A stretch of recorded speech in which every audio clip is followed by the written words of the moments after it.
Thanks for joining today. What's up, Ryan? So you are a writer and a podcast host. Those are the things I know about you. But we met because you do the Whiskey Riff podcast in this very room. Yeah. And today we have completely turned the tables. You are now in the guest seat. Right.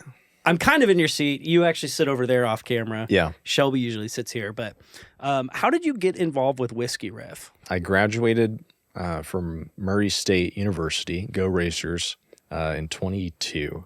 And then I was like applying for jobs for months. And it was a horrible, from what I remember, it was just a horrible cycle of get up, eat breakfast, apply for jobs, go to the gym, get back, apply for jobs. Look yourself in the mirror, cry. Yeah. Look myself in the mirror, cry in the shower, get out, check and see that I haven't gotten any jobs, and then go to bed. Early 23, just on a whim, applied for a job at Whiskey Riff. It was a writing position, and I might have even misunderstood the job title at first because it was like country music writer.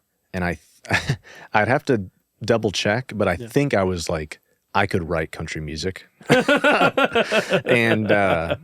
And so then I, because it was just like, I was trying to get whatever, at that point it was like, I needed to get a job. And I was starting to lose hope that I was going to get a job that I liked. Cause that was the one thing I was like, I didn't ever want to be stuck in a cubicle and hate my job. And I'd had a lot of friends that had, started working and just like, I'd check in, hey, how's it going? They'd be like, I'm miserable. And I just like, whew, that's scary. I don't want to do something every day and hate it. Yeah. And I was just fortunate enough to fall into that opportunity. I remember I obviously got it cleared up that I wasn't going to be writing country music. I'd be writing about country music and other things. And which, like, if it was that easy for country music, for right. songwriters to be like, I'm going to apply to be a writer. Yeah, exactly. I clearly didn't know a lot about the industry at the time. Were you into country music before you started? Yes, I was. And that's a bonus. To be clear, I don't only write about country music. I write about, I think that the website is designed as it's like there's a country music tab, there's a culture tab, and then there's an outdoors tab. And I am kind of a chameleon in that I can write for all of the tabs, which gotcha. Like, I feel that sounds weird saying out loud, but tabs. I think I can cover all of the things. Like sports also comes up. Most of the time it's just if something interesting, something happens, in the sports world that it's not a final score report. It's a, wow, can you believe that this fan did this, or like this crazy thing happened. It's most definitely a job where it's like you're always on because anything could turn into a story. And are you the person who's like sourcing the story, trying to figure out what is a story, or like do they tell you like, Eaton, we got another story for you to write? And like, no, it's not like the Daily Bugle. Though sometimes I am sent things to write about, but the way that Steve and Wes are the guys that started the company, and they just built it off of like working harder than anybody else, and obviously they've built a really big following, and I feel very fortunate to have jumped on at the time that I did. There's a good employee base, but I think people would imagine that there's more people that go into it. It's just a lot of people working really hard to keep things running. And there's, like I said, there's a lot of trust. So I'm actively looking for things to write about. I typically pass it by someone like, hey, is this one good?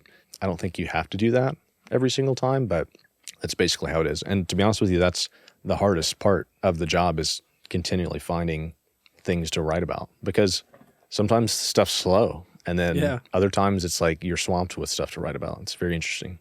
Which, like, what percentage of it is like drama versus like substantive things happening in the world? Yeah.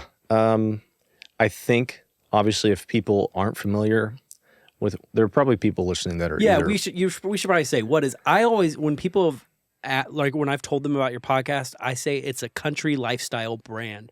Those are my words for it. Is that what you would call it? I think that's, and I don't want to speak for anyone. Obviously, I don't want to get in trouble. These are not the opinions of Whiskey Riff. Yeah, exactly. I would say country lifestyle brand would be good, but the website itself is I think people would be surprised. Like, there's a lot of work that goes into it to continually be putting posts out. Like I from my experience and working with some people that have been there for as long as I have, and then people that have gone on to do other things. It's like anybody that's there is impressed at the output that is happening with all the writers. I think I've been there for close to 3 years, coming up on 3 years, and I think I have somewhere around 4,500 stories written. Shit. So if you do the math on that, it's like 6 a day, and that's like Monday through Friday, and then we work on the weekends as well, but not as much. But obviously, like you can't just like leave it and then come back to it on a Monday, because there's things that still happen. That's like I said earlier. There's always something that I feel like you could write about. Which I want to dive more into the writing side. Yeah. But before we go too far down that, not rabbit hole, but that part of it, talk to me about the podcast side, because so that's how I've met you. Yeah. The studio we're in, I run, and so you guys came here to do a show, and then liked it enough to keep doing shows here. Mm-hmm. Before you came here, you guys were like at the Opry, right? Like, tell me about that, like sort of genesis. We did. Well, like I said, the Whiskey Riff podcast was originally hosted by Steve and Wes, the guys that founded Whiskey Riff, and then they basically trusted us to do it because Shelby and I are both located in Nashville now. I think people would imagine we're all in Nashville. We're not. Like we work remote, and some of us just happen to be in Nashville. And yeah, we were doing like these remote interviews with microphones that weren't up to the standard of probably doing a podcast, and that's just because like we had to be mobile, right? And obviously the setup that you have here is perfect just for more long form interviews. And we were interviewing people at the Grand Ole Opry, but it was usually like before they went on, so we weren't getting there's obviously other things on their mind. Yeah. Like playing the Grand Ole Opry, right. not just like answering our questions. People were always very generous with their time, but we found we get a better interview whenever we have somebody just here and like they're only here to do the interview and to talk to us. And you'll do like the middle of the day. They don't have a show that night. Yeah. Or if they do, they still have like many hours before the show. Mm-hmm. Once we got into this space and we're able to use this great studio, the Hideout, that you own, Ryan. Dateline is hitting the road for a first-of-its-kind event, and you're invited. Join the entire Dateline team in Nashville, Tennessee for Dateline Live. Hear from Lester, Blaine, Andrea, Josh, Keith, and Dennis, plus live demonstrations, a VIP reception, and more. The true crime original like you've never seen before. Buy tickets to Dateline Live now at datelinenbc.com/event. It would be a crime to miss it. Like I said, I've always liked to interview people. And so the only thing that I had necessarily done previously was I interviewed people about their faith journeys for my church that I used to go to back in Did they have like a newsletter or Western something? Kentucky. No, like I literally came to them and was like, do you think this would be a good idea? Before people would get baptized, they would play like a short, like minute long video of like, this is how I got here. Sure. And I always was really intrigued by that because that's a person's life, right? But then it's like, it feels compacted to, it has to fit into this certain time. So I just asked, I was like, is this something you guys would be interested in? And I feel like I can do it. And they were like, yeah, that sounds great. So I don't know how long I did that. It was a couple years. Obviously that's some pretty deep stuff. There were some really, intriguing, but very difficult conversations at some point. At some points with people doing that. That was all my introduction to being able to interview people. But then it's funny that I look back and see like that was probably instrumental in me having some sort of thing to show that I could do it, right? The only other thing is I don't want to plug. Is it okay if I talk about? Yeah, plug. So I've done my own podcast for close to 8 years with, I would say, moderate success. It's called All You Need to Know. I'm very comfortable talking to people. With that, it's like I'm mainly talking to the same person. Like I co-hosted it with a guy that I used to play golf with for a long time, and now I co-host it with just another friend that has more availability than the guy that used to do it. But just through those things, it's like I never knew why I was doing those things necessarily, other than just I was interested in them. And then to see that those things built on top of each other allowed me to have like, oh, here's my prior experience in this. And I was able to show that and obviously have Whiskey Riff be like, yeah, you can talk to country music artists, which has been such a cool experience. Yeah. Who have been some of your favorites? There have been some really interesting people to talk to. Cody Jinks was a really cool interview. That was like your second one here, I think. I think so. Really early. It was early. And he was one of those guys where like you see a picture of him and it's like, man, I'm intimidated. Like I can't believe I'm going to talk to him. And he ended up being like one of the nicest people that I've ever met. And that's the interesting thing about the country music industry is like any artist that I've met has just been one of the nicest people. I haven't had a bad experience running into or talking or interviewing an artist since I've started, which has been really cool. Honestly, some recency bias, but Jamie Johnson was really cool to talk to. And he has his DNA, it feels like all over so many different things in the last 25 years of Nashville. Honestly, some of his DNA is probably on your arm right now. That's true. He was sitting here, and I was maybe talking more metaphorically, but yes. If Jamie Johnson was found dead right now and the cops interviewed you, they may find his DNA That's on true. you. Could be an issue. I'll need to take care of that, I guess. And let's obviously hope that nothing happens to Jamie Johnson. Yeah. Dierks Bentley was another good one. Yeah, I liked him. I don't know. There's just been so many that we've done. Like I keep a tab of like all the different interviews that we've done, and I was scrolling through it, and I think we've organized it into like season 1, season 2, which is really just like 2024, 2025, and just like scrolling through the other day and looking at how many people we've talked to is like I can't believe that we've talked to that many people. What was the girl you had on? Not Hannah Dasher, who was just here, but before that, Willow Avalon. Yeah, she was fun to talk to. She had all kinds of stories. Sometimes interviews are super easy, where you ask a couple questions and they just run with it. That's how it was with Brooks and Dunn. But with them, it was like we asked a couple questions and it was like they talked. We didn't get in as many questions as you would have liked to, but that's just like the art of the interviewing process, which I'm sure you're familiar with, is sometimes you have a guest that is, good at answering questions, and other times it's like, I feel like you're pulling teeth. And sometimes that's the same way in writing, is like sometimes you feel like you have a story that's like just comes out super quick, and then other times it's like, oh gosh, how am I going to write this one? It's interesting how that works out. Which then now you sometimes or always write stories out of the podcast interviews, yeah? Yes, that's something that we definitely do. And to be honest with you, these past couple episodes that we've done recently, I have just gone back and listened to and taken notes. But sometimes there are episodes where it's like I can just think right back off the top of my head and write things down and put all those things together. Basically how that happens is it's like we do the interview, and then I'll go through or I'll remember what we just talked about, which honestly, like, it's scary that sometimes I can't, right? Like I'll interview somebody and then 2 hours later, it's like, I have no idea what just happened, which that might just be a mental thing that I need to check into. But usually out of an interview of our own, we try to create stories. I think that's only natural to do that. And I would say most of the time it's maybe four or five stories that are pulled out of the interviews. We're not going to force anything, right? If it's not the best interview, like, then, that's how it is, right? You can't create magic. You just have to hope that it happens. And sometimes it does, and then you take advantage of it.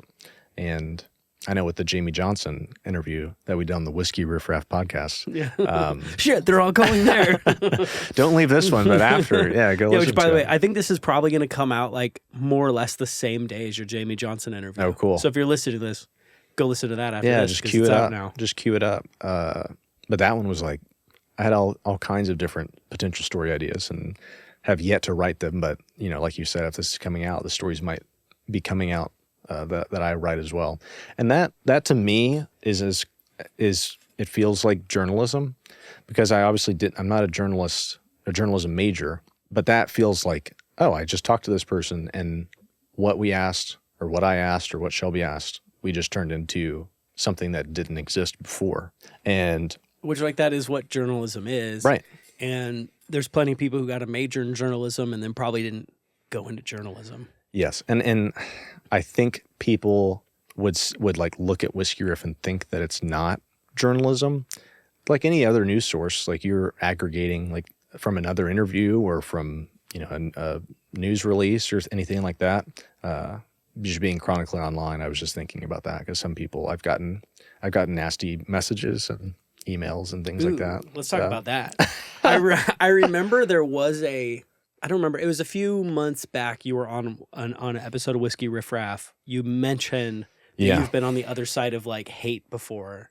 Yeah. Like, was there a certain article you did that just didn't land well, or was it like fans of an artist attacking you, or like, what was that? Yeah, I wish that I knew specifically what story it was.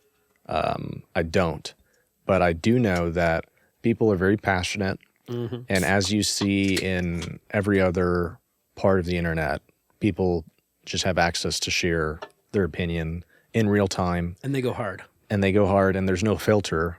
I mean, there's no one's passing through their tweet. I think there should be a thing that's like someone has to read it before it goes out there. I recently tried to post something on Instagram. I've always been very, very careful with what I say. But, you know, I don't know how well that served me because it seems like a lot of people who are extreme do really well. Yeah. And somebody posted something and I was like, you know what? Fuck this. And I was just like, I'm just going to say what I think here. And I wrote it out. And Instagram was like, are you sure about that? Instagram It literally asked that. had a thing that popped up. It was like, Okay. you sure about that? That sounds angry. Well- and I was like, okay, I guess not. I take back what I said then. So it sounds like there already is some sort of implementation of a filtering process. It's surely new. And you can click, no, I do want to be a dick. Yeah, right. But- Yeah, it's not like it's stopping you. No. I think there's an episode of The Simpsons where it's like Lisa reads a sign and it's like, don't do this. And then underneath it, it's like, or do it. I'm just a sign. Like, I can't actually stop you. I'm a big fan of The Simpsons, so I might reference that a couple times. But That man's yeah, classic. basically, long story short, I wrote something. Someone didn't agree with it. My email and social media is tied to, my writing profile on Whiskey Riff. And then I think it was a Facebook message. And they got some low-hanging fruit. Obviously, we mentioned my name is Quinn Eaton. So there's always been that easy opportunity for a joke based on a play of my last name. I remember whenever I played I think it was called Upward Basketball, Okay. which was like a church league, but like super young. And like this guy was doing the announcements for all the players. Like it was supposed to make you feel really cool. Yeah. So he was like on the fly making up nicknames. At forward, number 24, Quinn, what you been eating? And it was like, I don't think I came out. I think I stayed behind like the tarp that they had put up, and like I waited. That's a pretty solid rhyme for like coming off the fly for him to go, what you been eating? Sure. Quinn, what you been? Props to him. Yeah, I guess. With If you hindsight. ask me, is there a rhyme to the word Quinn? It would be tough. Yeah, the person that found my Facebook or whatever avenue they tracked me down, they berated what I had written, said that it was whatever. They didn't agree with it, and so they told me that what I did wrong in their opinion, and then at the bottom they said Quinn eating a bag of dicks.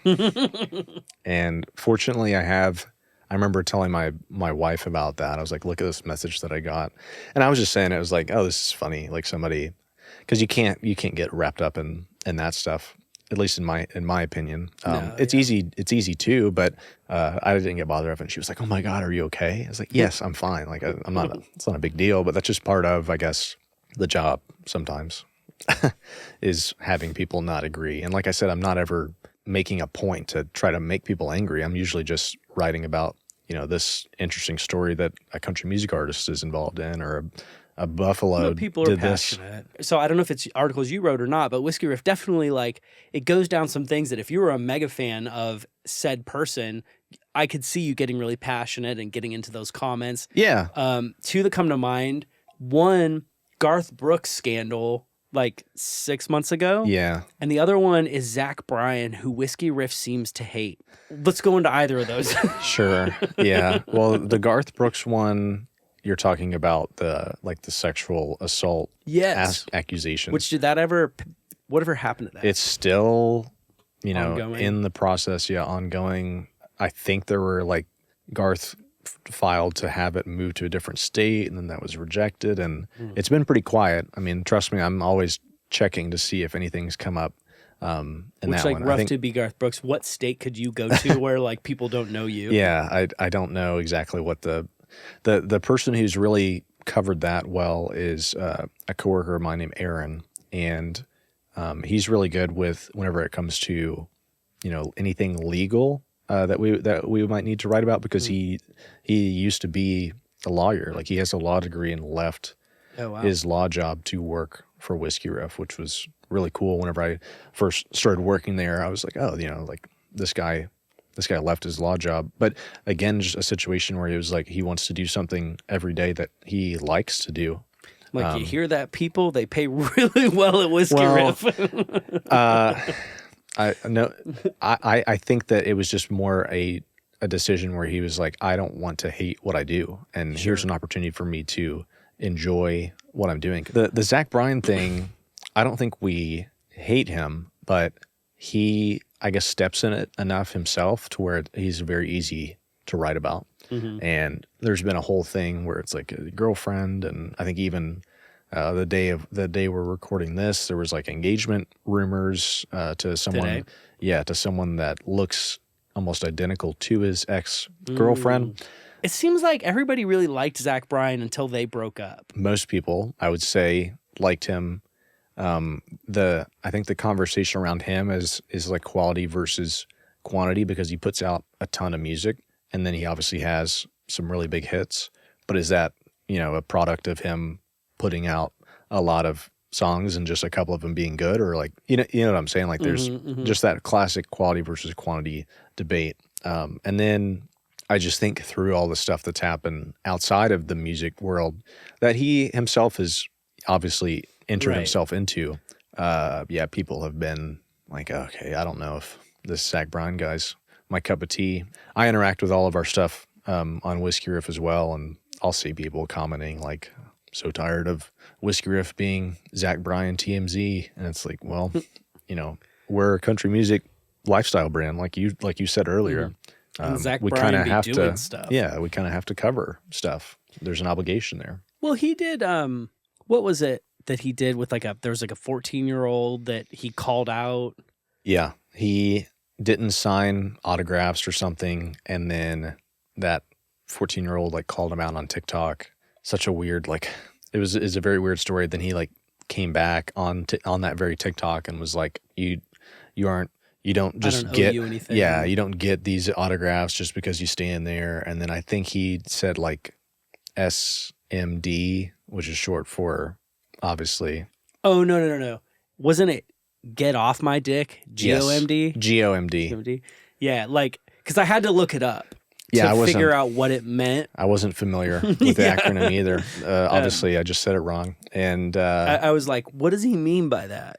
Exactly. And then it's like, and then I think you find out. And that was when the kid was like, I'm 14. And then Zach was probably like, but again, I don't know if he seems like a guy that's just going to do whatever he wants to do anyways. I've never met him or, I don't know much about him, but obviously he's a very successful country music artist. He's kind of cracked the code as far as creating a following and continuing to put out music. He's one of those people that puts out music more often than not, right? Like there are some artists where they'll wait a couple of years to put out a new album, and he's putting one album out a year, basically. I mean, that seems to be really effective, and I don't know if it's just like the modern day music fans' attention span is like, I need a new song every month. And it's not like he's not trying to go for radio play, even though obviously that's something that is helpful for his career. But it's like he's just direct to fans. I'm going to put out a song every 3 or 4 weeks, and then those songs might end up on an album or they might not. I think, if I'm not mistaken, I think he's only put out 2 albums, but he's putting out music all the time. I think it's really hard to create on Spotify, to create like the fire that would want that much material from you. But like if you create it, like if you could think of like a steam locomotive or something, if you have that much fire, or like that hot of fire, I should say. In fact, rewind just because I can.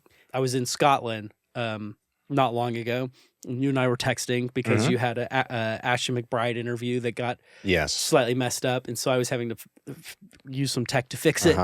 And so we stayed in this thing called a bothy, which, have you heard of that before? No. I hadn't either. Traditionally, these are like little stone cottages in the mountains for sheep farmers that they're like open. If you're going to roam the wilds of Scotland, you're assumed to just be able to stay in that bothy, almost like a hostel. Like it's just a structure for the people who are roaming in the Highlands. Okay. That's cool. We were staying on a private one. And so this dude in Scotland, can't remember his name. His son's name's Louis. If Louis watches this, shout out to Louis. It's a super cool thing. You're kind of, though, like building fires the whole time you're there because the heat on the inside is fire. And then it had a jacuzzi, but the jacuzzi was a wood-fired powered jacuzzi. Yeah, which I didn't know existed, but is super rad. And one thing I kind of learned or was drilled home to me is like you have to get it hot enough for it to sustain itself, and then it's easy. Then I could put in a new chunk of wood and it would stay. But I had multiple fires go out on me. It's an art form, getting a fire going. So back to Zach Bryan. I feel like similarly for an artist, it is just like artists out there, go spend a ton of money and make an amazing song with a great producer and put it up on Spotify with some art and see what happens. Yeah. Odds are literally nothing because 80,000 songs go on a day. So probably nothing will happen if you release your music. So it's just very, very hard to start that fire. But if you're like a Gavin Adcock or a Zach Bryan or Morgan Wallen, they have somehow through luck, fate, hard work, the right people pushing things, and a good product in the end. Yeah. They somehow built a fire. And now, like, that thing, throw a new log into it, and it's going to and blow up and keep that thing going. It's almost harder to mess up than it is to keep it going. Yeah. It seems like, I would love to go back and track and see the trend because obviously you think back to, the 50s and 60s and guys like, Frank Sinatra, Dean Martin, they're putting out tons of albums, multiple in a year. And then, 60s and 70s, you've got like Willie Nelson, I think, has over 160 total albums or something like that. And he's putting out multiple albums a year. And then at some point, the expectations changed, I guess. And it was like, as long as you're an artist and you put out an album every 2 years, 3 years, that's fine. Yeah. And I just wonder, like, you would think that as time went on, it'd be easier to make more music in a short amount of time. Because if you think back, like, it's scary to think like that's what I was thinking about the other day is like in 20 years, like it'll be, some songs that I love to listen to are going to be 100 years old. We'll wait until then to freak out about that. But it's just interesting for me to think about that, like from a music industry standpoint. Now, I guess it seems like maybe things are going back to where it's like you got to put out as much music as you can.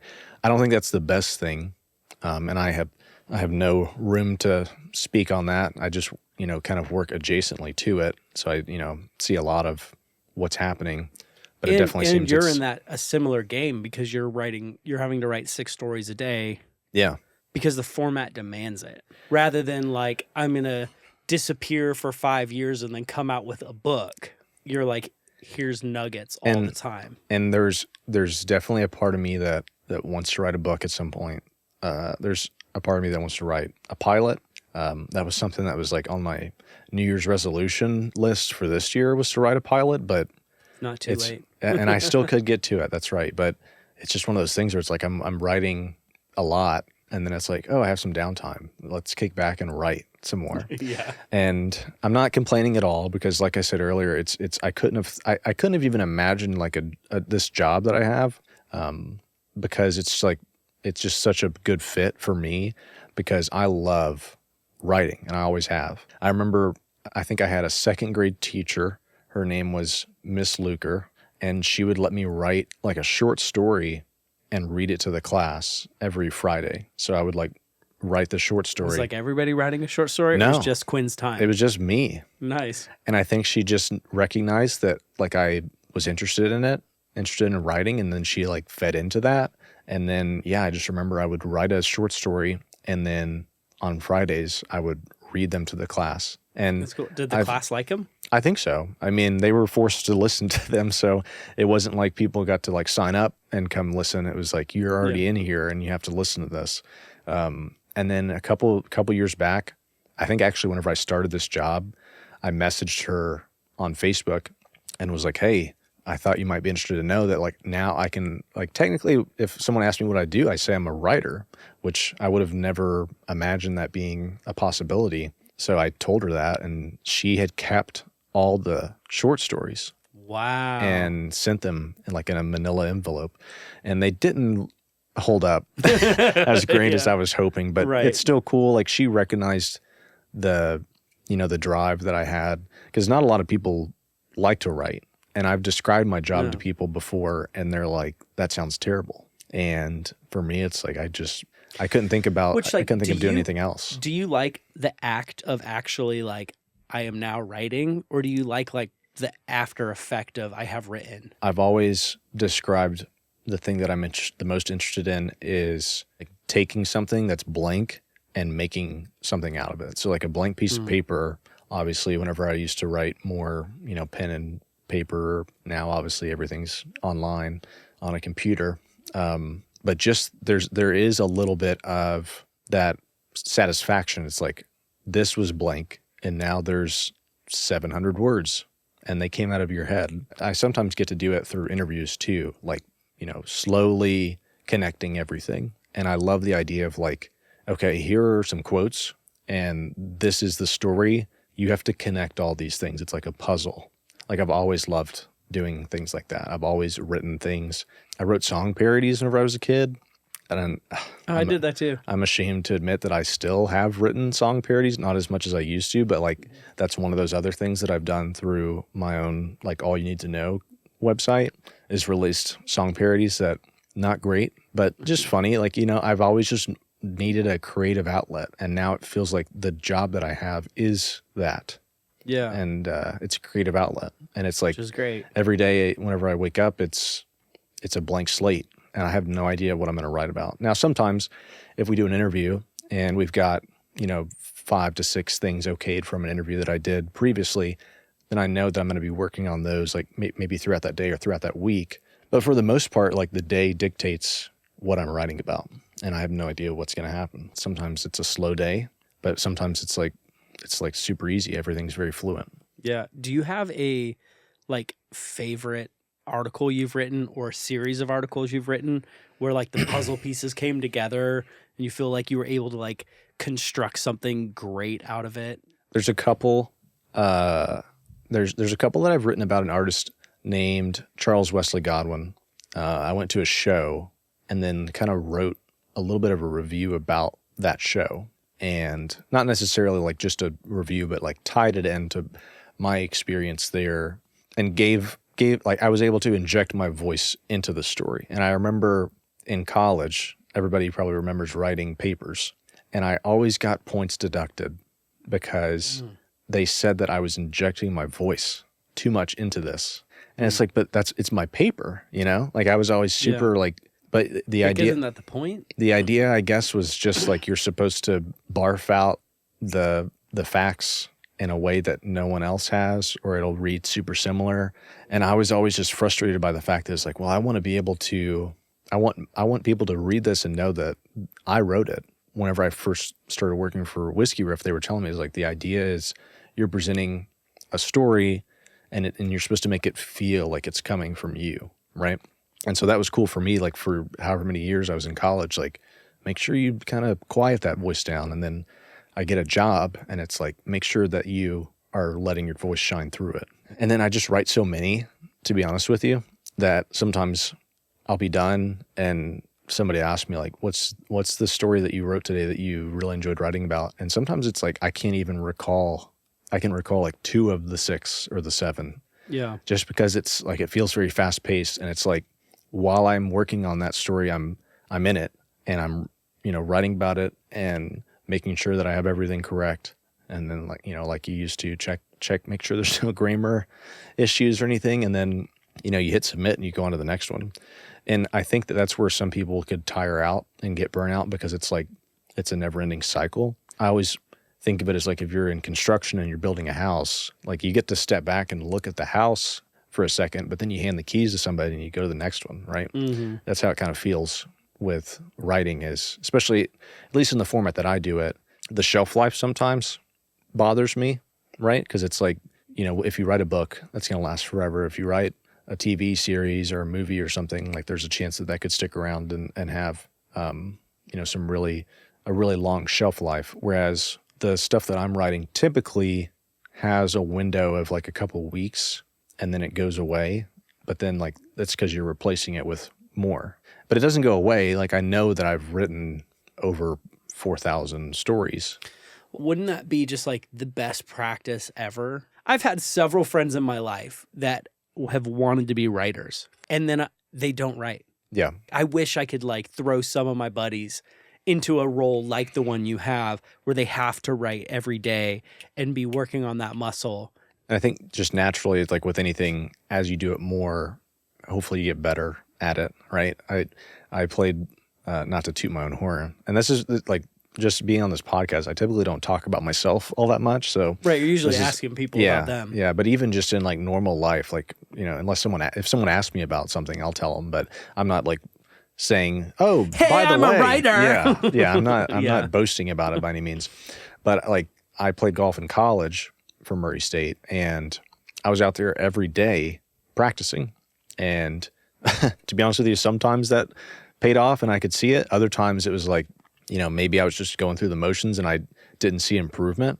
The one thing that I like about writing is it's like golf's a whole other beast, but with writing, it's if you're writing and you're fine tuning things and you're reading back through. That's one thing that I like to do, is just read back through and put myself in the shoes of, you know, someone that might be reading this story or blog or whatever you want to call it, and just like, oh, would this be helpful to someone if they you know, stumbled across this? I've seen it's like, oh, I use this word a lot. You know, even whenever you're doing interviews, you notice that you might have verbal crutches that you hold yourself up on, and, you know, I'll listen back to this and be like, I can't believe I said that word 8 times, you know, and I didn't even notice it.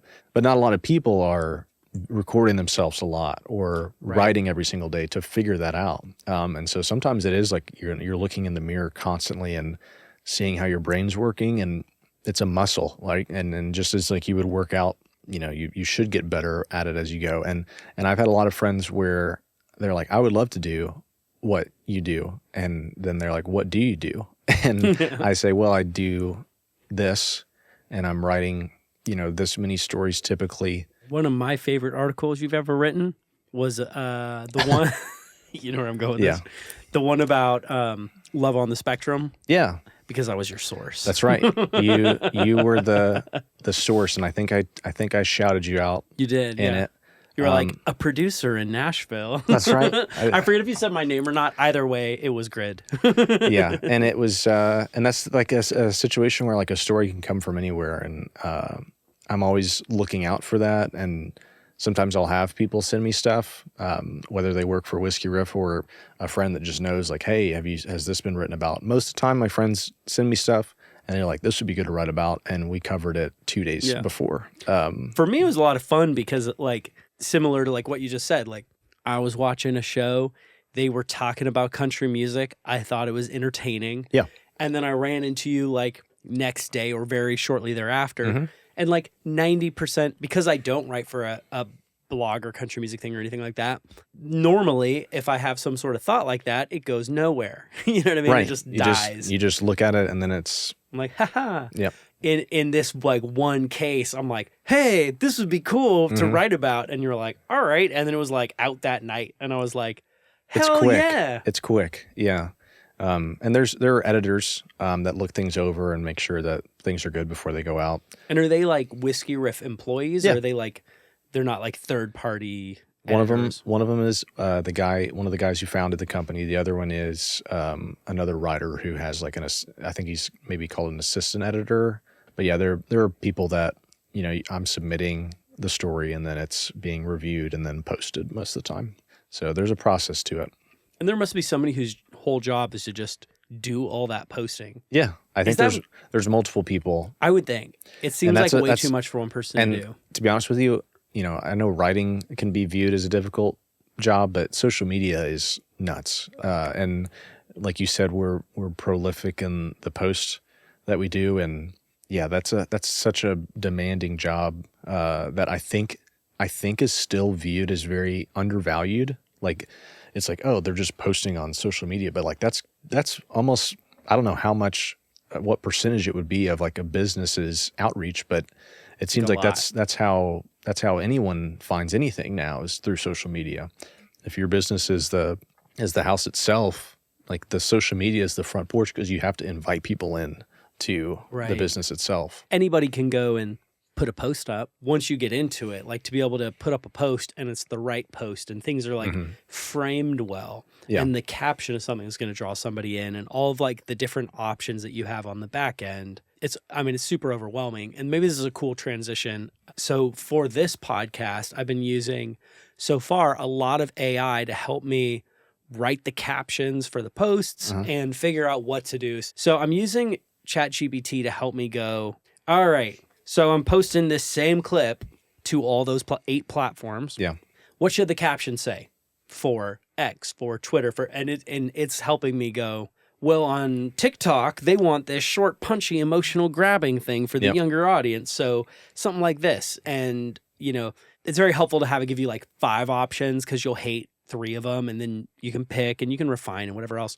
And then for Instagram, do this, and for X, do that, and whatever. And so at the moment, I'm trying to do too many things. Like, this is too much for one person to do. Trying to do it and seeing if by using AI, I can automate some of the steps and see what happens. The transition I was trying to make and didn't quite land is AI, which if you read the headlines, if you watch the podcasts, it seems like AI is coming for us all. It's coming for every job. Right. And what did it pick to go into first? Large language models. Like, it chose to go into language. And where do you see that fitting in? In fact, I asked you this off air, but just for the record, have you ever used ChatGPT? No. You're the last person. And I know that sounds crazy, but I will, on video, as if I'm under oath, hand to God, I have never even typed ChatGPT into a browser. Like, I wouldn't even know how to access it. And it's not because I'm like trying to stick it, like, take it, AI, I'm not going to use you. I just think I take pride in what I do, and I feel like if I were to utilize it, it would be like a shortcut. Because depending on how you look at things, I think writing is an art form.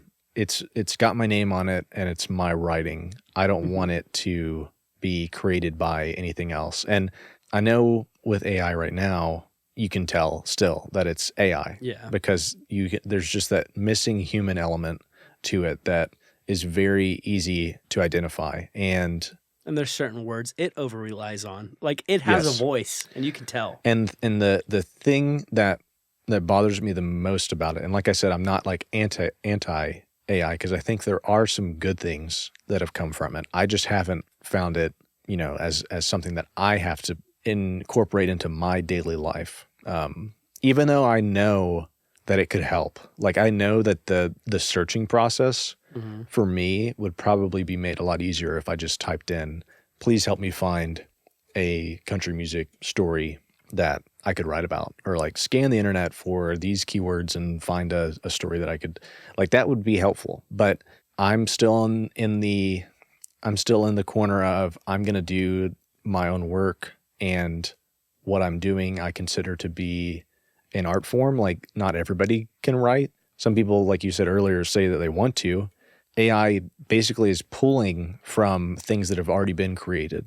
And that's my big problem with it, is like, even if it's not necessarily stealing necessarily from things, but it's basing what it knows off of art that has been created by real people. And I don't want to steal from, I know that might sound like very dramatic, and it's like the beginning of a anti-AI PSA or movie, but like, I just look at it as like, the way that I understand AI and how it works is it's scanning and it's feeding, things are being fed into it. And then it basically just says, hey, this is something that I created on my own. even though it's not. Like it scanned through hundreds of thousands or however, whatever it pulled into its algorithm, whatever. And then it spit something out that is now AI, even though it was based on real people's work. That's at least how I see it. Yeah. I mean, it's pretty accurate. Yeah. I just had this conversation. When it's in my realm, I'm like, whoa, whoa, whoa, whoa. Right. When it's in areas I don't care about, then I'm like, oh, yeah, sure. So, like, which is hypocritical, but it just is what it is. So, like, when it comes to, if I make an Instagram post and then I use ChatGPT to, like, come up with the caption, in my mind, the caption is not something I care about. Like, I'm not a caption creator. But what I tend to care about is, like, the thing I actually posted. In my mind, especially because typically what I do is, like, video content. So I'm like, no, the interview, like this moment we're having right now, this, like, talking back and forth, I'm like, this is the thing that took effort. We spent 30 stupid minutes in the beginning just getting the cameras right. Yeah. You know, that's what took effort and was what I want to show people. I could give a fuck about the caption. Because to me, the caption is just, like, what social media demands / like, Requires. Somebody's going to, requires. And somebody's going to be like watching this and then they want to like read the caption underneath it because they have so much ADD that they can't just sit there and watch a video. Yes. That's switching back and forth with angles with captions and you have to read the text. And a video of like Subway Surfers right next to it. So like your brain is stimulated to watch that and continue to listen. Yeah. Yeah. And the way that you frame that is good. Like obviously AI and music comes up a lot, and there have been certain stories that I've written about that where there's gray areas. Obviously, you have an artist like Randy Travis who had a stroke and can't sing anymore, and then was just able to release an album, and then I believe go on a tour, which I don't know what the tour looks like. But there's a situation where it's like, are people against that, right? Because here's a guy who can't sing, and now through that technology, we're getting to hear more from him. What's funny is like, because it's Randy Travis, a guy who could sing and did actually work to become a great singer and like did stuff with that. Yeah. And then misfortune brought him down to where he could no longer do it. And so now the technology is allowing him to be able to share things with people that his vocal cords can no longer do. Yeah. I'm like, that's rad. Mm-hmm. Meanwhile, last night I saw a video. There was a guy like, here's how I make a Sabrina Carpenter song. And he was like, splice loop plus splice loop plus splice loop. And then AI that transforms my voice to sound like a girl who can sing well. Yeah. And he did that. And now, funny enough, so I reposted this as a side note. I reposted this and I was like, if you think this kind of production is bullshit, we should work together. I was like, so frustrating.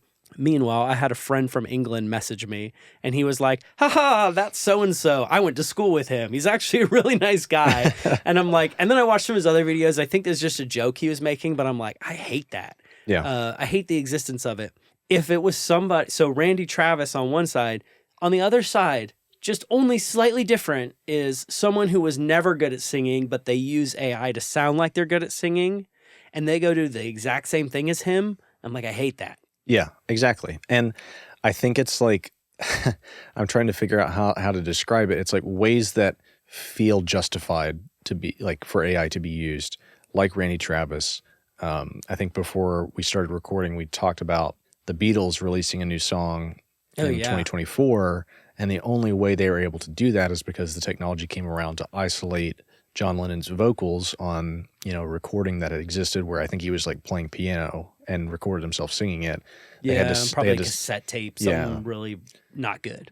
But like years went by where it's like, this is never going to happen. And then AI comes along and it's like, this could happen. And then you get a new Beatles song. And that's not like AI generated John Lennon. It's just AI allowed John Lennon's voice to be separated to be used. So it's like, if you just plainly say AI shouldn't be involved in this, then it's like, well, but what about some of the good things that could happen? But then if you plainly say AI can be used for everything, then people will abuse it.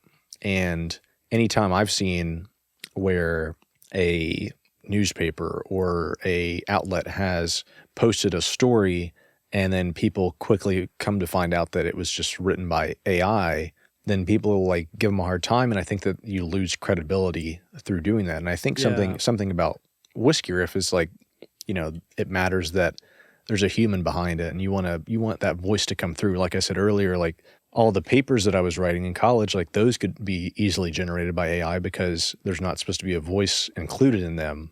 But then there's a specific form of writing, like what I feel like Whiskey Riff does well, where it's like you're presenting something, but then you're also sharing your thoughts and your own voice and your view on what's happening.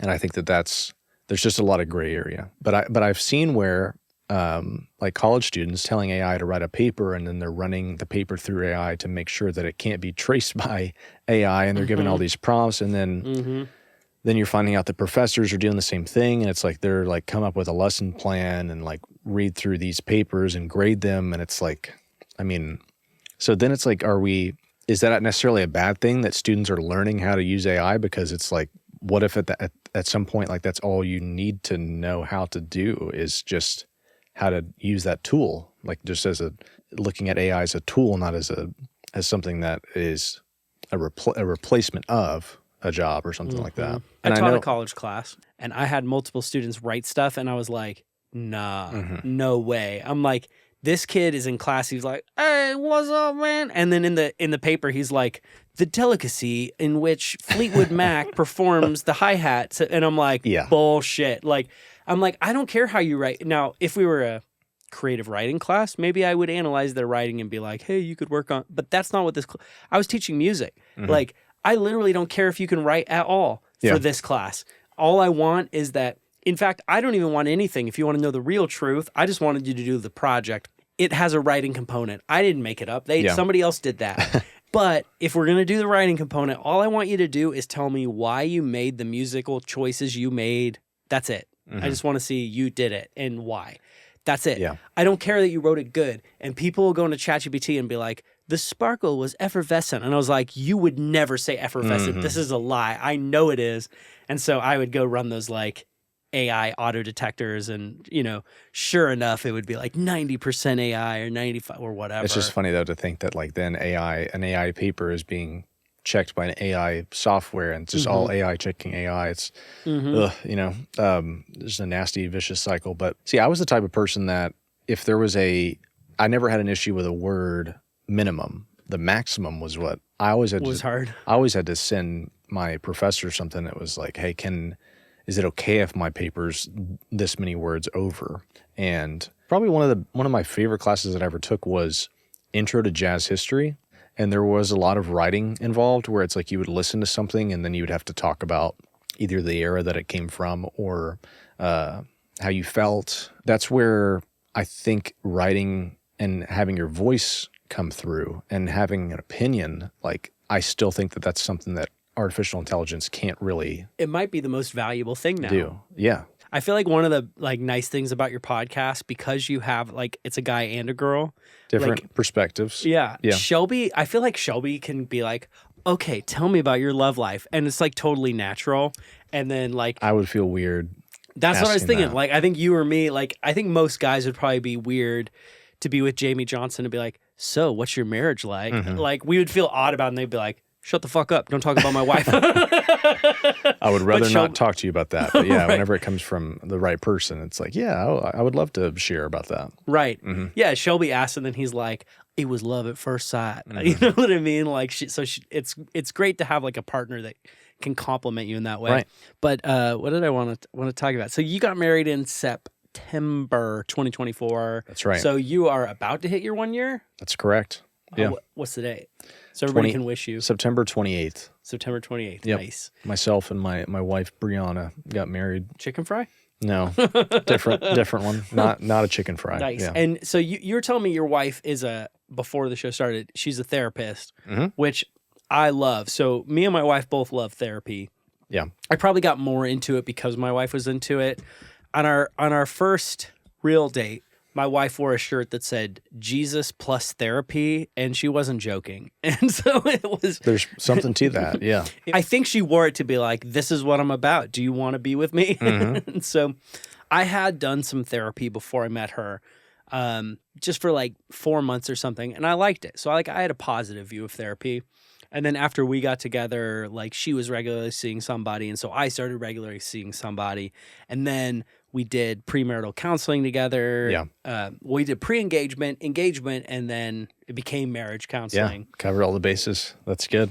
We're both big fans. I know a lot of people aren't. I do another podcast, and my co-host is like, he will not go to therapy. He like hates the idea of opening up to somebody that he doesn't know and doesn't trust already. And I think that's the beautiful part about it is you just get to talk to somebody and they get to know you, but they're not like, there's no strings attached. It's just like they're listening to what you have to say, the things that you're going through, and then they're helping you work through them.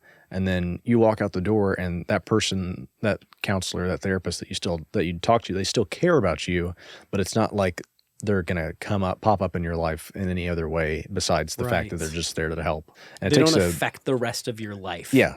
They don't, you can say something to them and it's not going to like make it to another friend. Legally, yeah, it can't. Yeah, legally can't. And it takes a very special person to be a therapist. My wife is definitely that person because there's some heavy stuff. I've been talking to you about the job that I have, and for the most part, it's pretty lighthearted and fun. And then she, on the flip side, is helping people battle their demons on a daily basis. So, but I've been to therapy, and then I've done something called hypnotherapy, which is similar.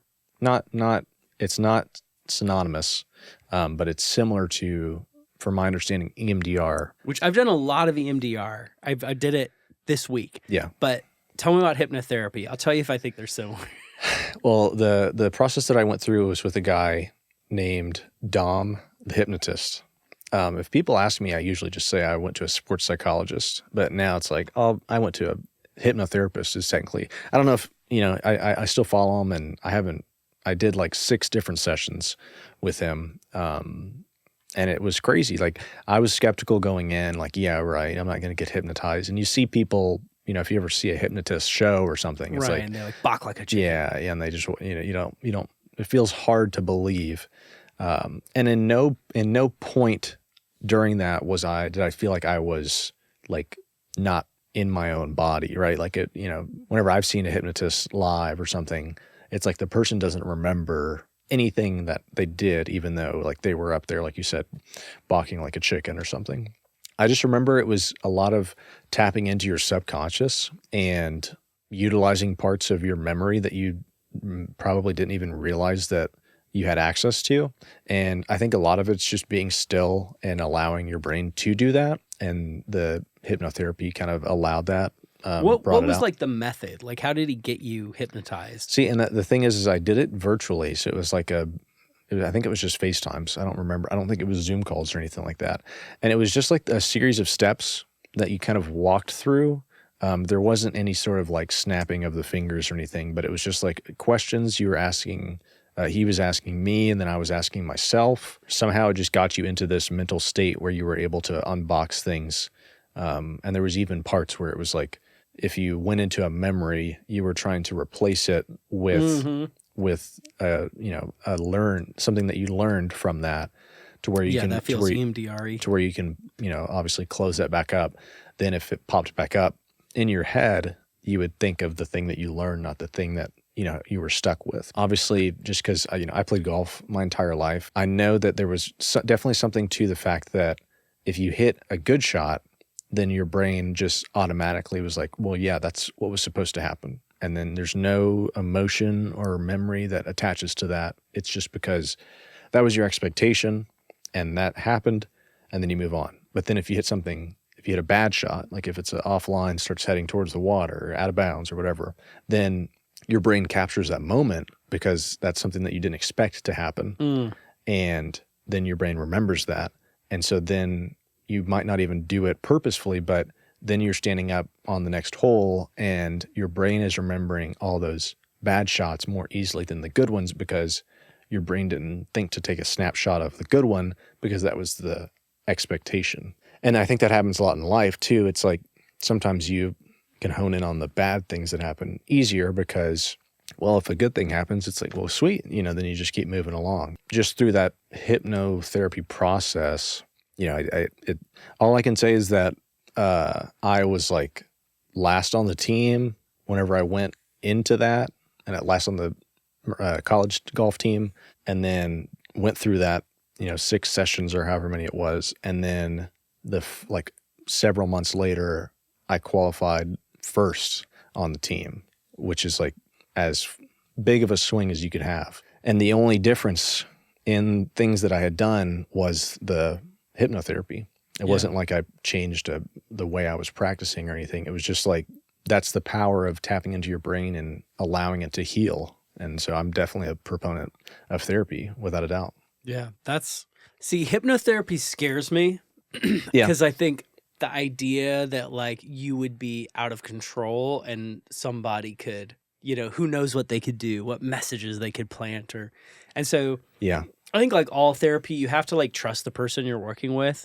And I would say like, I'm not saying like go to hypnotherapy over regular therapy. I think any form of therapy is good. The thing that I ended up having to do to just get through some stuff that I was doing, like more like sports psychology side of things, was like, that seemed like the right step for me at the moment.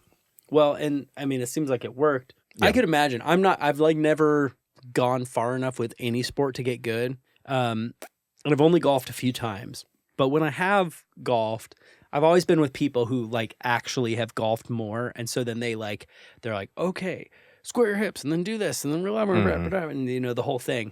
And they show you how to swing.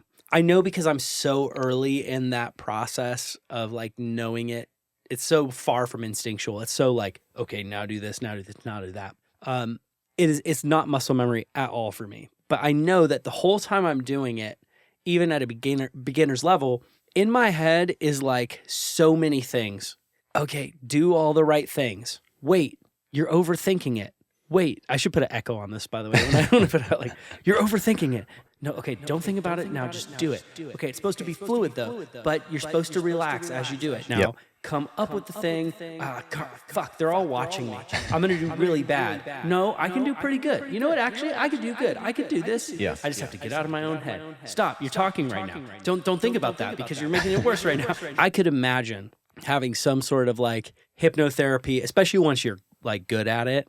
Or it's somewhat more fluid, to like have somebody kind of go in there and tweak. I don't know what they're tweaking, but just like those little mental blockages that go, don't mess this up, Quinn. With golf, that's such a solo sport. Like, even though I was on a team, it wasn't like at any point I would tag in with a teammate and they would take my spot. It was like I was out there on my own, and then all of our combined scores were our team score.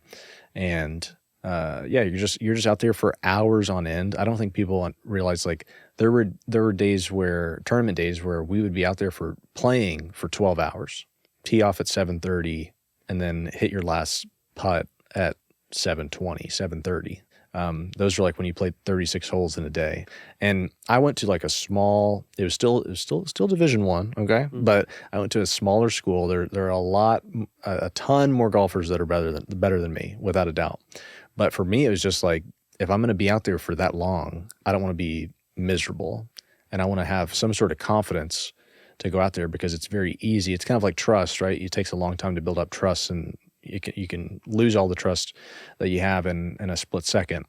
Same thing with golf. Like, you could feel like you're on top of the world, and then one bad swing, then all of a sudden your thoughts start going. It's like, well, what'd you do right there? What if you do that again? Like you were going through all those thoughts that can pop up. I played golf since I was like 5 or 6 years old, I think. Competitively, probably like around 8 years old is whenever I started, and then played all the way until I was 22, I think. And then transitioned into a job where it's just like I'm writing, and there's a lot of control in that. It's not like I'm going to forget. Like I mentioned earlier, you can have writer's block sometimes, and I've like maybe experienced a little bit of that, but it's not like I'm going to forget how to play or how to write. Right. But in golf, it's like you could just all of a sudden have like the worst day of your life, and it's like you have no idea what happened. It's nice in most creative fields. I guess live performance is the exception. Live performance is maybe more like sports. Mm-hmm. But when you're writing on your own, or if you're like when I'm producing or if you're writing a song or whatever like that, you're not in front of a bunch of people and you can slow down, you can take a break, you can play through the song part way and you don't execute perfectly, but that's fine because you're not even thinking about that right now. Right now you're thinking about words or you're thinking about or chord choices or something. And then even if you mess up, you just press the backspace and it goes away and then it's like start back over. Yeah. That head game maybe doesn't matter as much. Maybe where it comes in though is like in collaboration.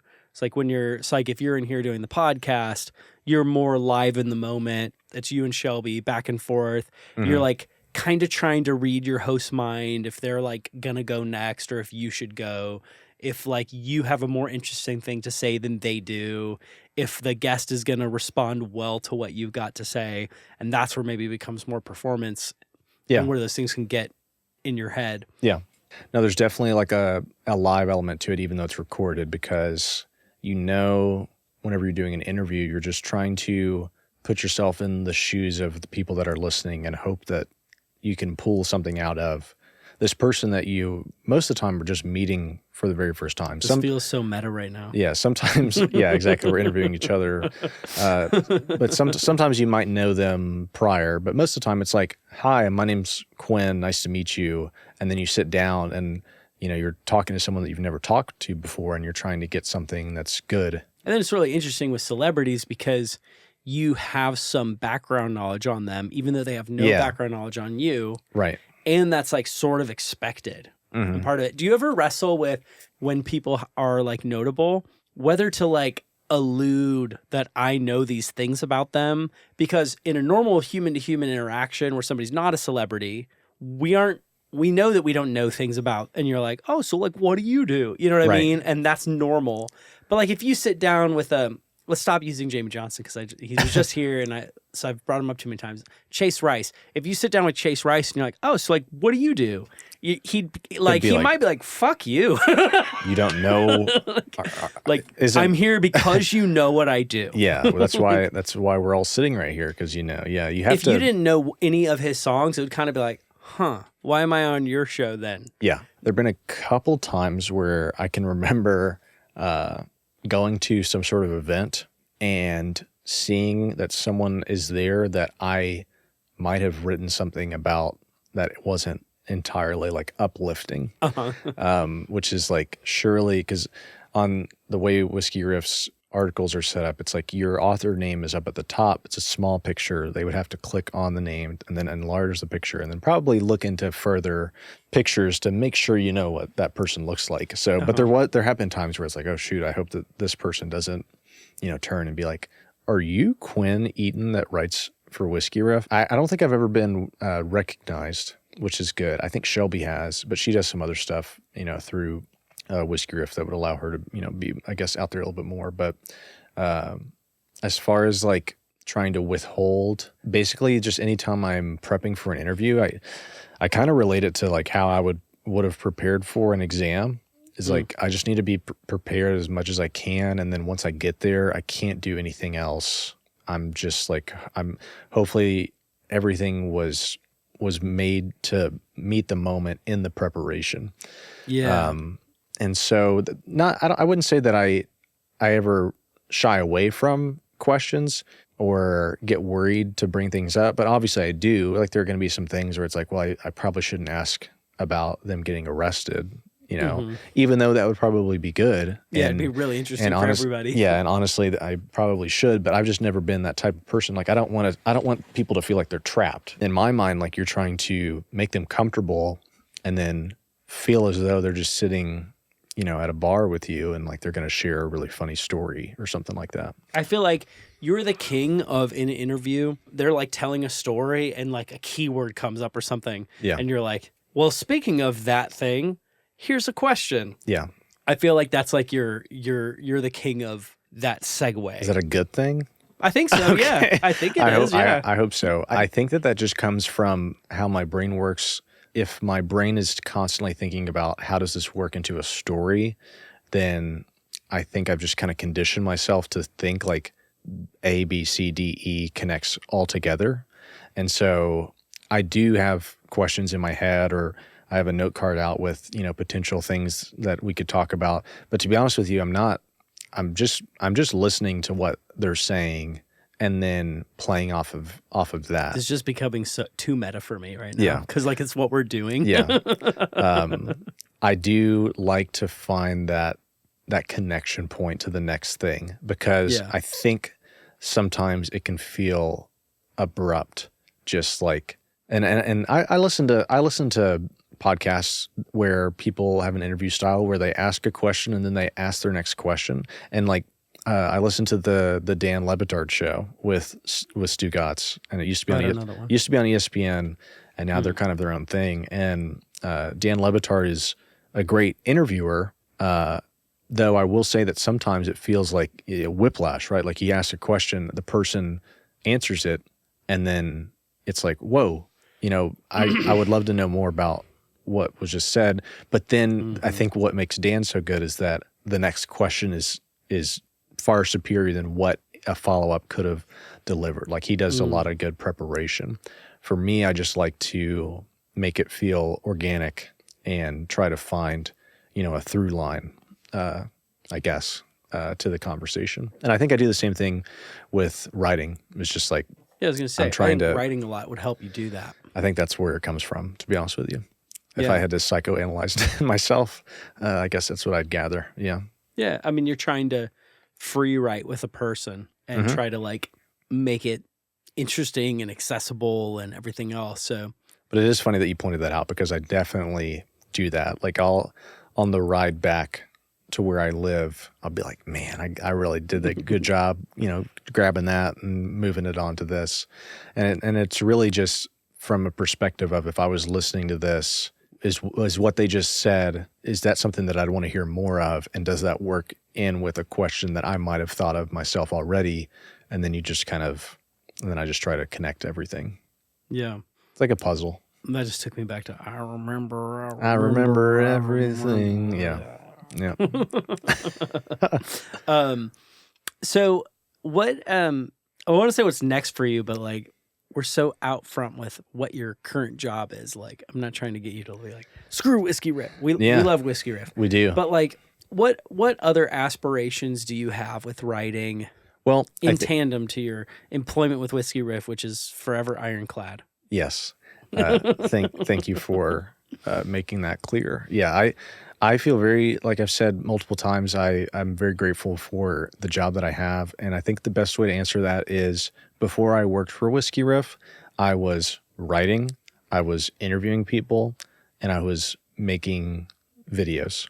And then I got to work for a company that basically hired me to do those things. Yeah. So it felt very natural for me, and honestly made it feel as though, because all those things that I was doing before, I was just kind of doing for fun. Like the personal podcast that I started, and I call it a podcast, but there's a website that goes with it. We've done other things. I've done some man on the street stuff for that, but that was whenever I had more time on my hands. Obviously, before Whiskey Riff, I was, doing all the things that I'm doing now, just in a different way. And most of it was through that creative outlet that I created for myself, because it was interesting. Whenever I got into college, I noticed that I was playing golf and doing well in school and, hanging out with friends, but it was what's missing? And in high school, I was in this class where I got to create different videos and things like that. And then I kind of recognized okay, that's why I'm not happy, because it feels like something's missing. And so then I think my first initial thing was could I do a radio show? And then I looked into it, and it was I wouldn't be able to do it until, year 3 or 4, because I would have to take classes, and the classes didn't line up with the athletic schedule that I had, for practices and workouts and stuff like that. So then I was well, I guess I'll just start a podcast. And I like to think that I got in very early, because I guess it was 2017 whenever I started it, which feels like it's probably, it doesn't matter whenever I started it, and if it was early or whenever everybody else started having their own podcasts. But I just needed something creative to do. And I think it was my great grandfather was radio announcer in Louisville for Oh, wow. WHAS, if I'm not mistaken. So my grandma, who has since passed, always like said that I had a good voice. So I was like, maybe I could be a radio announcer. Then it turned into a podcast. And then that podcast, like I wrote satirical articles, like super silly stuff. Basically, I was like just doing Onion-esque stories. Sure, yeah. So during all the COVID stuff, I think I'll see if I can remember this off the top of my head, but it was like NFL's positive reaction about negative tests could lead to more positivity or something like that. Like just like really stupid, wordy things that would really just start with a headline in your head. Like I think one was like Captain Crunch demoted to first lieutenant. Like just really dumb stuff.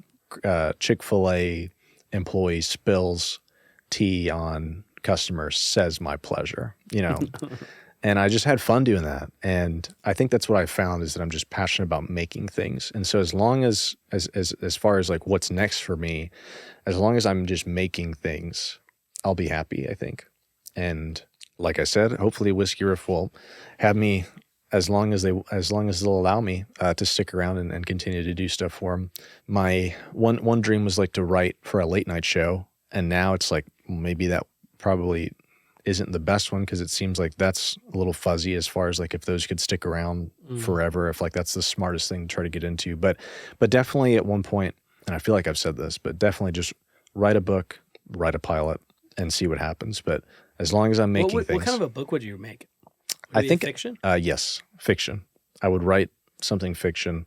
TV show obviously would be fictional, but there's a notes page. There's multiple notes pages in my phone. That's like different ideas you would do. Yeah, I think I've laid out like 2 seasons worth of like plots, but I just haven't put it in writing. And part of me is like I have to learn how to write scripts, which I think would be a lot of fun. Have you read scripts? Mm-hmm. Yeah, I feel like scripts are really fun to read. I had like a college class where we did that. And I felt like it was like watching a movie, but faster, but also you're constructing it in your mind. So it had like some of the benefits of reading a fiction book plus some of the benefits of watching a movie combined. Yeah. I believe we had to read Batman Forever. Oh, cool.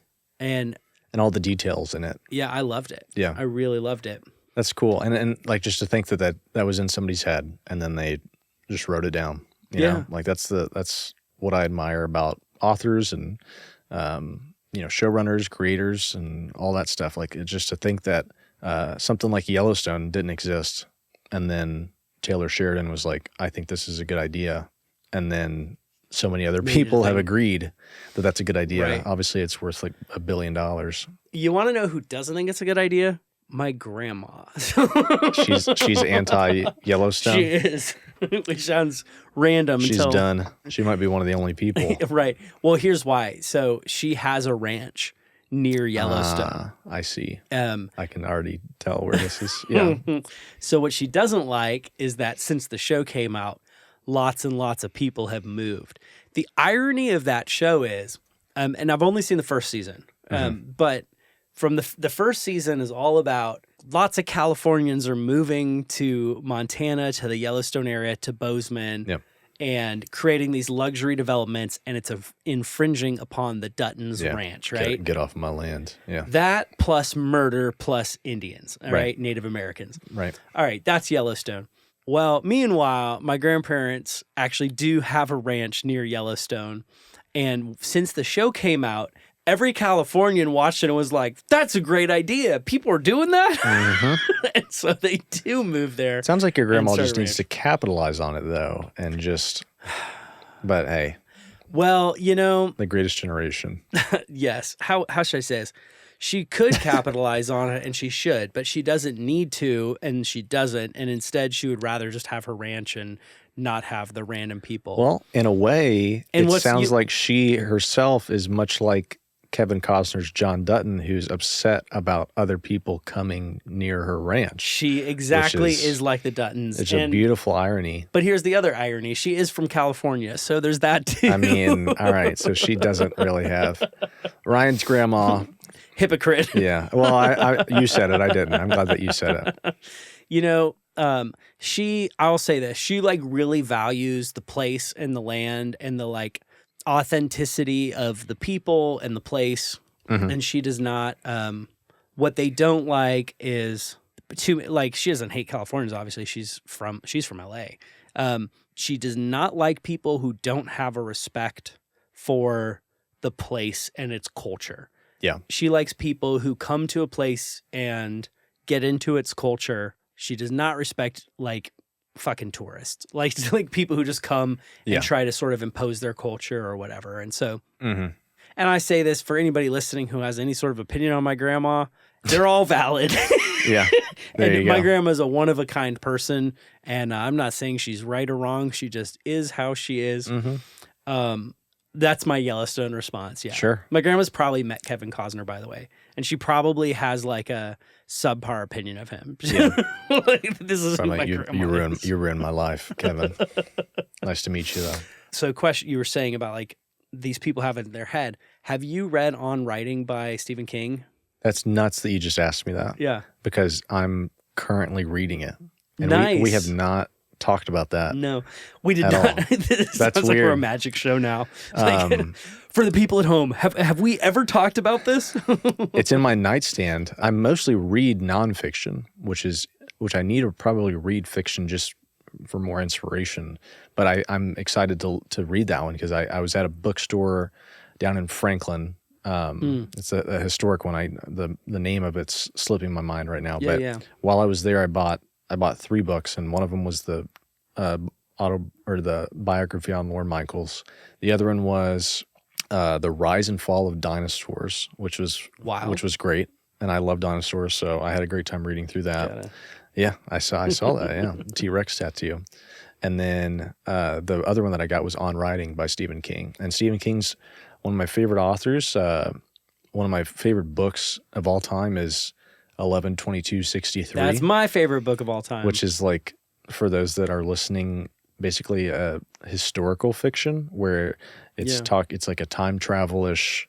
What would happen if you went back and stopped the Kennedy assassination from happening? And there's all kinds of other different components to it. And have you seen the miniseries with James Franco? And it was pretty good. Yeah, it was pretty good. I liked the book better. Yeah, but that's how things typically go. But it was like, as far as miniseries go, it didn't, like, it was enjoyable, and you didn't get mad at it and go like, ruined this. It did what it was supposed to do. I think it covered all the.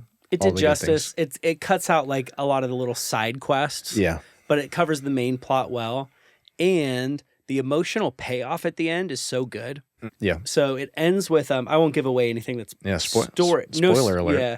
No story spoilers, but it does end with a dance scene to Sam Cooke's Nothing Can Change This Love. Yeah. And I copied that for my wedding and made that our last dance song. Like, because of just like the pure emotion you feel. That's good. During that scene. I think I also copied from a movie / TV show in our wedding and played the song "It's Been a Long, Long Time." It's by Sam Cooke? No, it's someone and their orchestra. It was in the end of Avengers Endgame, where Steve Rogers is dancing in the house. I don't know if you're familiar with the Avengers Endgame, but it's like it was the culmination of all the movies. I think I saw it. Yeah, I saw the one where Thanos makes half the people disappear. Yep. And then the one that's Infinity War. And then the one right after is Endgame. And Captain America. Is Tony Stark like dead at the end of Endgame? Yeah, spoiler alert. Yeah, but if you haven't seen it by now, like, what are you doing? But yeah, he sacrifices himself or whatever, and then they're taking the stones back. Steve Rogers, Captain America, goes back, but then doesn't come back because he stayed to live a life with Carter. I can't remember what her first name is. So bringing it back, Harambe dying was Infinity War when half the people disappeared. I think so. And Oasis Reunion was Endgame. Yeah. When they put the stones back. That's right. Got it. But I stole the song from that. But it wasn't like our dance song. It was just like it played as I walked down the aisle. But yeah, music. Music. What a vibe. Mm-hmm. Well, this all came from On Writing. Have you started it yet? No. Okay, so But it's like bookmark in chapter 1. Yep. I bought On Writing in San Francisco, and it was sort of like, it felt like I don't know how to say it. When I saw it at the bookstore, it felt like not a mission, not a challenge, but something similar to that. It felt like a dare. I was like picking between several books, and I was like, I don't write. Like, I'll write songs, but I don't write like long form, like books or articles or anything like that. When I was young, I did want to be a writer. As I've gotten older, like the idea of sitting and typing a thing feels like death to me. So my problem is that I have ideas in my head.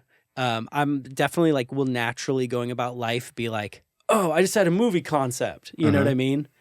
But there's no outlet for that. And so I have thought it would be cool to write. And I saw On Writing in San Francisco, and it felt like I said, like a dare. Like, dare I read this book and go down the path of writing something? And so we'll see.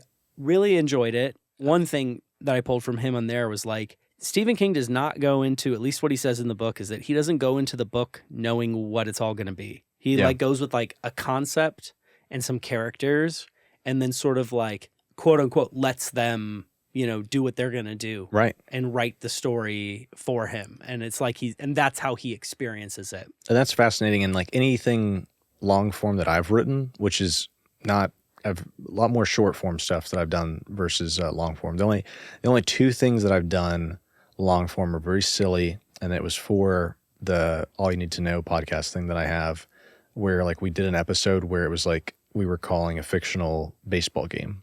And so like I wrote in, I created a world where it's like me and my co-host were actually doing a baseball game and added all the sounds to make it somewhat believable. And then there's obviously some theater of the mind where it's like you have to just listen to it and imagine it. Yeah. And that was fun. And that's like 25, 30 pages of like, not necessarily like an official script, but like, this is what's happening kind of thing. The other thing was like a Royal Rumble style wrestling match. If you're familiar with, like, I'm not a big WWE fan, but basically like Royal Rumble is like, back when I was a boy, it was WWF. Yeah. But Royal Rumble is like two people start in the ring, and then every so often another person is added to the ring. And then eventually people are not added to the ring, and then the last person that's in the ring wins. So like the person that starts in the ring could technically win the whole thing at the end, but that would be difficult, right? You would be better off coming in later, and it's just like it's a thing that the WWE does. And like I said, I'm not a big wrestling fan, but I just think that the concept's kind of funny. And so then we did like another thing where we were calling a WWE style Royal Rumble match, and it was all food mascots. So like Ronald McDonald, Ernie Keebler, and it's super stupid. Ernie Keebler? Of the Keebler. I know like the Keebler elves. He's one of them? He's the main guy. Yeah. The older one with like the pointy hat. That's Ernie Keebler. Gotcha. Yeah. Well, who are the other two? I don't know. But anyways, like I wrote out 25, 30 pages for that. And it's super stupid, but like then you like sit back and you look at it. It's like, okay, this is cool. And it wasn't like what you just said. I didn't know where I was going. Happen. I just like went page by page by page by page by page, and then got to the end, like figured out like, okay, this is probably a good place to stop. Which that's fun because it's like, you don't even know what the story is. So you're like getting to experience the story yourself. Yeah. The most fun was just then reading that with the other person that we had done it, that I had like written the other part for. Seeing their enjoyment in it was enough for me, right? Like obviously I would love to see like that go viral and like, wow, this guy, look at the creativity here. But for me, it's like, even if I can bring joy to just the person that I'm sitting across from, or like a couple people, I'm perfectly fine with that. And I think about that a lot whenever I'm writing, 6 to 8 articles a day. It's like, some people might question like, what's my purpose? Am I just like feeding a machine, or is there anything that like people are getting out of this? And I just like to think it's like, if someone was able to escape into this for just 3 minutes, I was able to provide news that this person was added to the new Yellowstone spinoff. and then they read it and it was like, oh, that's great. And they just got to be in that for a second. Like I'm fine. I'm fine with that. Like I understand that some people might view it as like, oh, you're just churning stuff out and you're trying to get clicks. That's a part of anybody's business model, is to make something and get it in front of people. Right. But in my head as a writer, it's like, I hope that somebody sees this and it's just a part of their day that is like, okay, that was nice. And like, maybe then they go back to whatever they're dealing with, because everybody's dealing with something. That's how I kind of view how I'm able to impact people. I haven't thought about this too much, but needing to get clicks sounds so like dirty. Yeah, it does. It feels like, ugh. And, you could see somebody going off on it like, freaking capitalism, or there's a lot to be said that's negative about clickbait culture. But then on the flip side, how cool is it that society creates a world where you can dedicate yourself to just trying to entertain people with a story? People want that. People want to be entertained by a story. Mm-hmm. They want to learn something about Garth Brooks, and they want to see their heroes lifted up. They want to see their heroes pulled down. They want to hear about gossip between people. They want to know about the latest album that came out. They want to know about what might move them, or, all these different things. Not that long ago in human history, a few hundred years back, it just would have been very hard for there to be a Quinn Eaton. I had such a hard time not filling that with Bag of Dicks. Yeah, please don't. Sorry. I've heard that enough. Now I'm just going to get it more and more, though, but I guess it's my fault. So. But it'd be really, really hard to have a dedicated person in your tiny village be like, Quinn, we designate you to be the one to tell us interesting things every single day. We want 6 different interesting stories from you every day.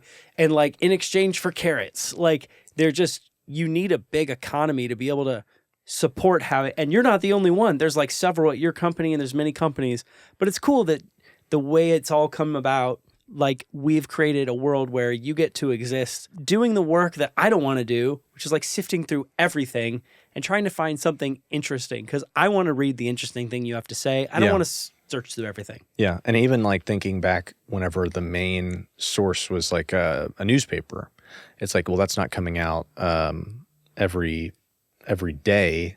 6 times a day. Yeah. So it's more frequent. I guess you could look at it as like, that's just more times that someone could hopefully see it. And like you say, oh, that was interesting. That's not the peak of what the response could be. What's the peak? I guess just engaging with it and sharing it if you feel so inclined. If that's like the least, it's like, oh, that was interesting. Then that's, What's the peak for you, for somebody like reading an article you wrote? I'll sneak down in the comments and, scroll past the Quinn Eaton Bag of Dicks and see like, oh, somebody like, oh, this is awesome. Can't believe that this happened. Like, and even if that, that could be a robot, I don't know, that could be AI. I have no idea, but, just hopeful that it's, take it. Hopeful that it's just like someone out there that was like, this was useful.